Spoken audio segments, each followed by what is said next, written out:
Okay,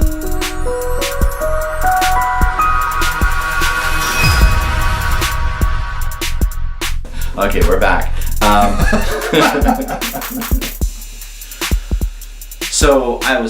Oh, hi, hey, we're back on the air again. This is Jerry. And I'm Jeff. And you're here for another 10 by 10, where we take 14 things that we know about, spin the wheel, we talk about it for 10 minutes. 10 minutes, so let's get started. Well, we know why they're here. Why am I here? That's right. Wait a minute. It's the same way. Go ahead and spin it the other way. Alright. What's it going to be? I think it's going to be yellow. I can't see. What is it? Oh! Where are we? High School Memory. We did that one. Yeah, okay. Oh, wait a second. So when that happened... We did that one a few days ago. Was it like like in our first series, right? It could have been. Season 1. Yeah. All right. Spin it again. All right.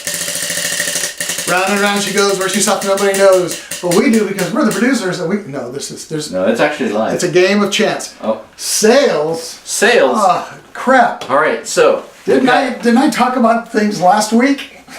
Or 2 days ago? Sorry, we don't have the option. We don't have... I am bound by our contract If it sticks, it swims, man. I tell you. All right, here we go. 10 minutes. On sales. On sales. So when you had your first boat... Yep. What was the best... Lots of sales. Really? Big sales. Okay, so...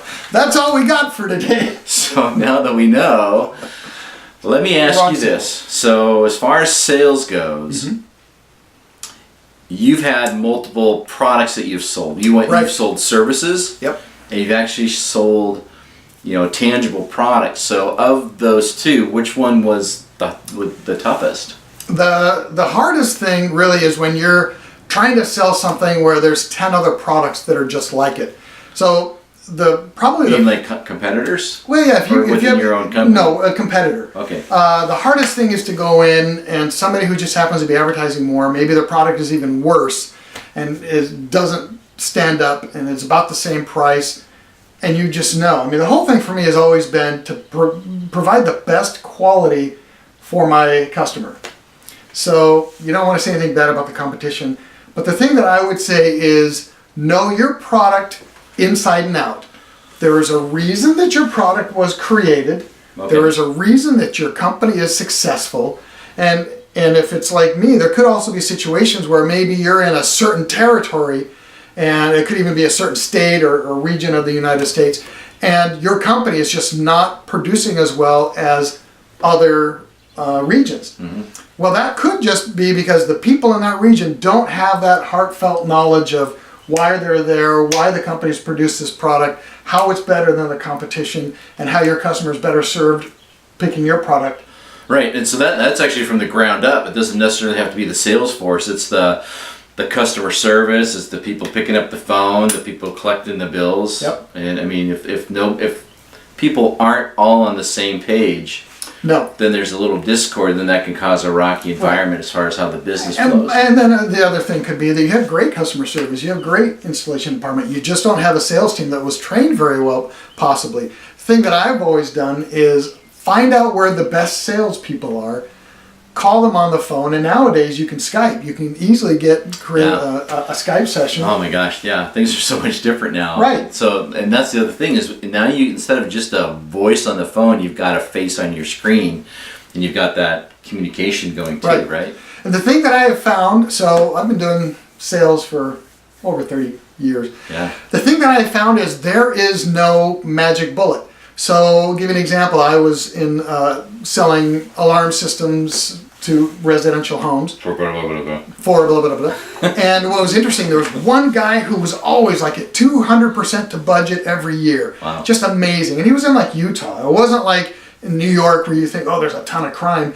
And I asked him one time, we're at a regional meeting, and it's just like, what do you do? I mean, what's the magic bullet? He goes, there is no magic bullet. And he started listing about 10 things. And, referrals and customer service and all of these things that were like, I'm gonna do that, and I'm focusing on this. He goes, here are the 10 things. You have to master all 10 things, and you have to do all 10 things. And all of those things worked together. You can't just concentrate on the 3 things that work, and you'll get to the others later. Right. Seriously, just spend the time and figure out those 10 things. And So the thing that popped into my mind is if you're fishing, if you had 10 lines in the water, Yep. each with a different bait, Right. you're bound to catch You're one gonna of the catch fish something. going by because they're going to want a particular bait, Right. and you've got them there versus having to switch out the line every time. And so many times, if you catch something on a bait you've never tried before, it's like, man, I've been meaning to use that bait, but I just never had time, and I just went into my old habits and did what I used to So do. did you do what he recommended? Did you go with all 10? I did. Did you ever thank that person? I did. Okay, because I was saying now is your opportunity. Thank you.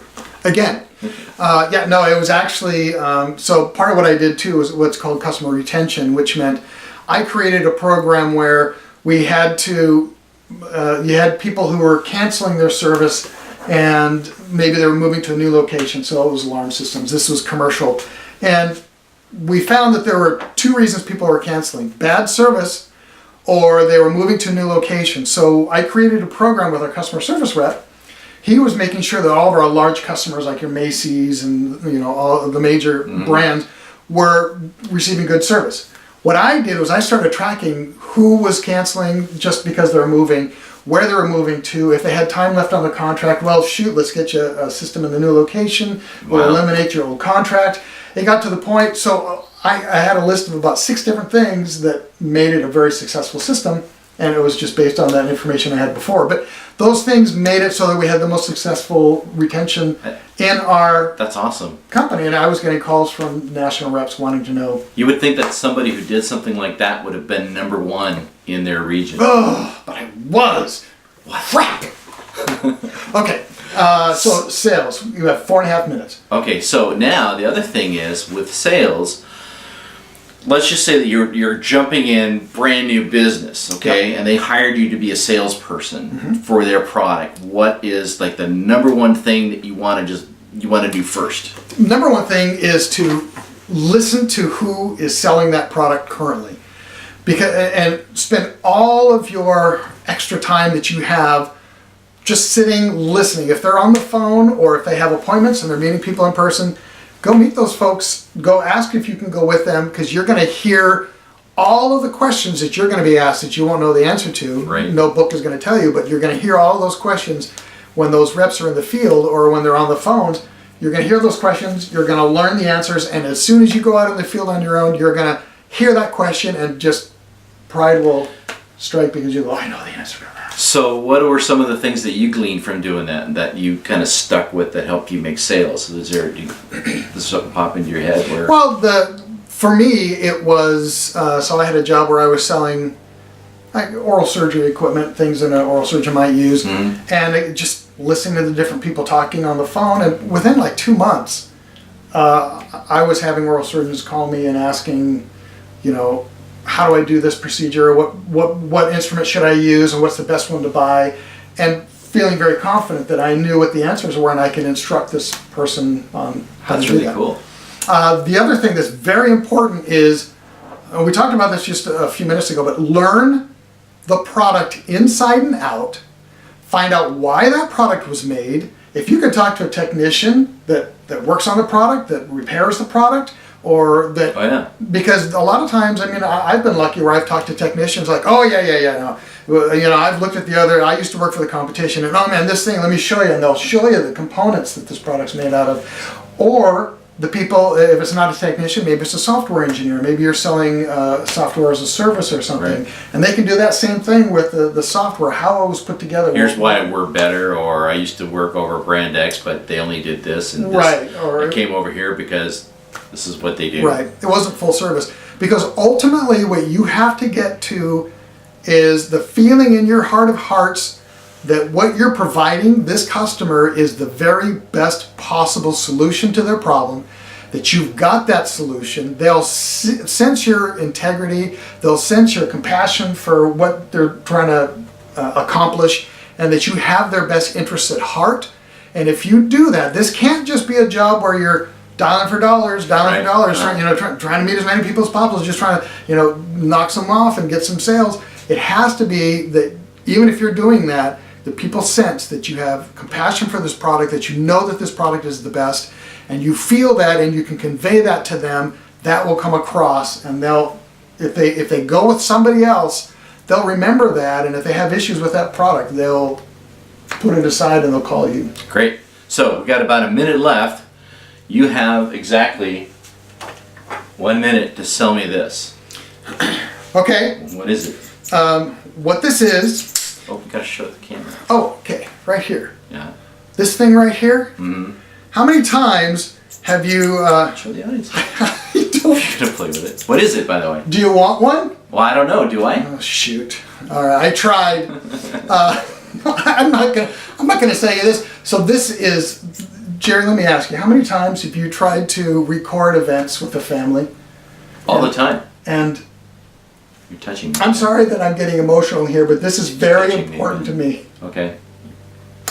You wanted to record, but you couldn't be part of what was going on with the family because you didn't have something. That's me. That you Every recalled. family picture of any All right. vacation is Sold. Oh, so this will do it. No, this is cool because you put this on a little tripod and you can put your iPhone on there and record. Oh, so it's like my phone could go in there? Yeah. Oh, great. So as we go right here, we could up, and we are about 5 seconds. Done.